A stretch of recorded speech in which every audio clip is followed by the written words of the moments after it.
اے ہم نشیں کلام میرا لا کلام ہے، سن زندگی تغیر پیہم کا نام ہے۔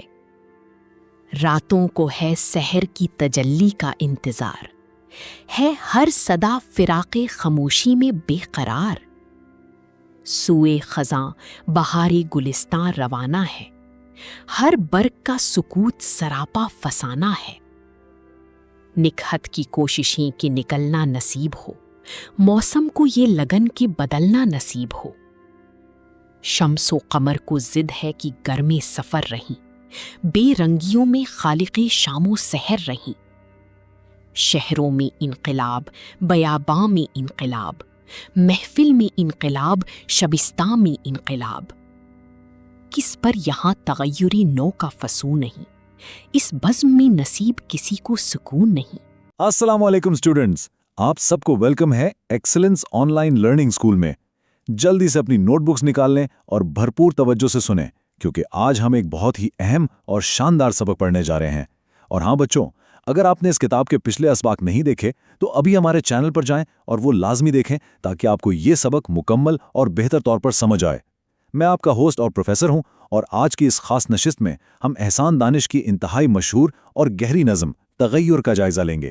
ہم اسے نہ صرف امتحانی نقطہ نظر سے سمجھیں گے بلکہ اس کے پیچھے چھپے ہوئے کائنات کے ایک بہت بڑے راز کو بھی کھوجیں گے۔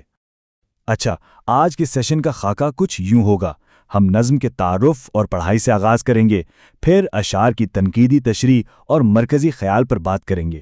اس کے بعد شاعر کے فلسفے کو سمجھ کر آخر میں بورڈ کے امتحانی سوالات کی تکنیک کا جائزہ لیں گے اور پھر اختتام کی طرف بڑھیں گے۔ تو چلیں وقت ضائع کیے بغیر سب سے پہلے حصہ اول یعنی نظم تغیر کے تعارف اور اس کی باقاعدہ پڑھائی کی طرف آتے ہیں۔ دیکھیں اسٹوڈنٹس، احسان دانش، جنہیں ہم مزدور شاعر کے نام سے بھی جانتے ہیں، انہوں نے اپنے گہرے مشاہدے کی بنیاد پر کائنات کے ایک بہت بڑے اور اٹل سچ کو بے نقاب کیا ہے۔ تو ذرا غور سے سنیے گا، میں اب اس نظم کی روانی اور درست تلفظ کے ساتھ پڑھائی کرنے لگا ہوں۔ اے ہم نشیں کلام میرا لا کلام ہے، سن زندگی تغیر پہم کا نام ہے۔ راتوں کو ہے سحر کی تجلی کا انتظار، ہے ہر صدا فراق خاموشی میں بے قرار۔ سوئے خزاں بہار گلستاں روانہ ہے، ہر برگ کا سکوت سراپا فسانہ ہے۔ نکہت کی کوششیں کہ نکلنا نصیب ہو، موسم کو یہ لگن کے بدلنا نصیب ہو۔ شمس و قمر کو ضد ہے کہ گر میں سفر رہیں، بے رنگیوں میں خالق شام و سحر رہیں۔ شہروں میں انقلاب، بیاباں میں انقلاب، محفل میں انقلاب، شبستاں میں انقلاب۔ کس پر یہاں تغیر نو کا فسوں نہیں، اس بزم میں نصیب کسی کو سکون نہیں۔ بہت خوبصورت الفاظ ہیں، ہے نا؟ اب ہم حصہ دوم کی طرف بڑھتے ہیں اور ان اشعار کی تنقیدی تشریح اور ان کا تفصیلی جائزہ لیتے ہیں۔ اگر آپ نظم کے بالکل پہلے مصرعے پر غور کریں تو احسان دانش نے وہیں کائنات کا ایک بنیادی قانون بیان کر دیا ہے۔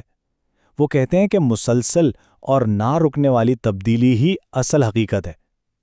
وہ اپنے ساتھی کو مخاطب کر کے پورے وثوق سے بالکل ایک دعوے کے انداز میں کہہ رہے ہیں کہ میری اس بات میں کوئی شک کی گنجائش نہیں کہ زندگی دراصل مسلسل تبدیلی اور ارتقائی کا دوسرا نام ہے۔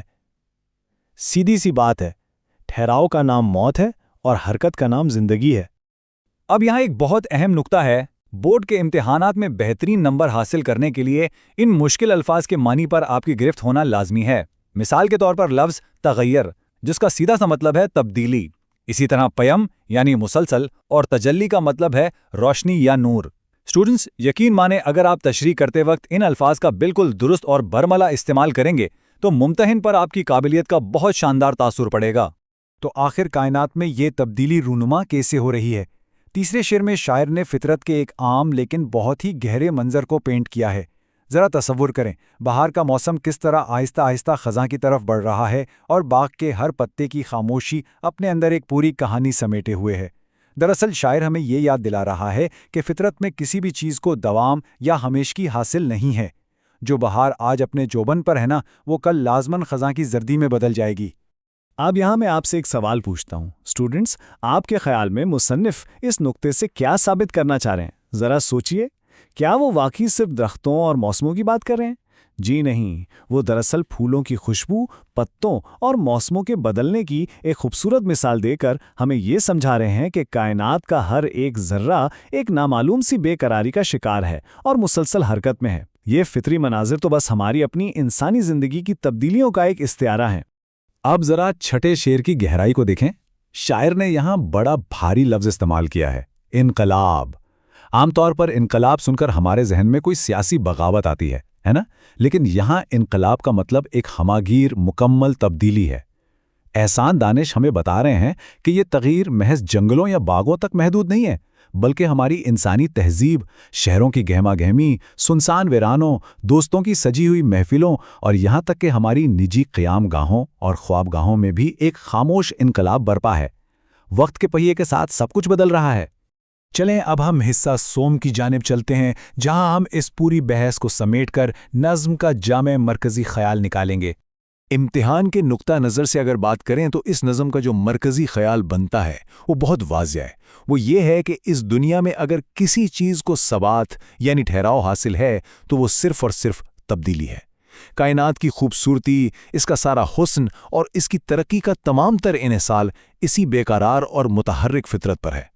آپ سورج کو دیکھ لیں، چاند، دن، رات، موسم، ہر ایک چیز مسلسل بنا رکے ایک سفر میں ہے، اور یہی اسٹوڈنٹس اس کائنات کا وہ اٹل قانون ہے جسے کوئی نہیں بدل سکتا۔ اب باری آتی ہے حصہ چہارم کی، فلسفہ اور پیغام۔ آئیے اب اس پوری بات کو اپنی عملی زندگی کے ساتھ جوڑتے ہیں۔ تو اب میرا آپ سے یہ سوال ہے، کیا آپ اس نظریے سے اتفاق کرتے ہیں؟ کبھی اپنی ذاتی زندگی پر غور کر کے دیکھیں کہ کیا کوئی بھی لمحہ یا کوئی بھی صورتحال ہمیشہ ساری زندگی ایک جیسی رہی ہے؟ ظاہر ہے نہیں۔ اس فلسفے کو اپنی روزمرہ زندگی کے تجربات کے ساتھ ملا کر دیکھیں، چاہے وہ خوشی کے لمحات ہوں یا غمی کے، کوئی بڑی کامیابی ہو یا کوئی عارضی ناکامی، کوئی بھی حالت مستقل نہیں رہتی، اور سچ پوچھیں تو یہی ارتقاء دراصل زندگی کا اصل حسن ہے۔ تو پھر اس سارے فلسفے سے ہمیں کیا سیکھنا چاہیے؟ ہمیں اس پیغام پر عمل کیسے کرنا ہے؟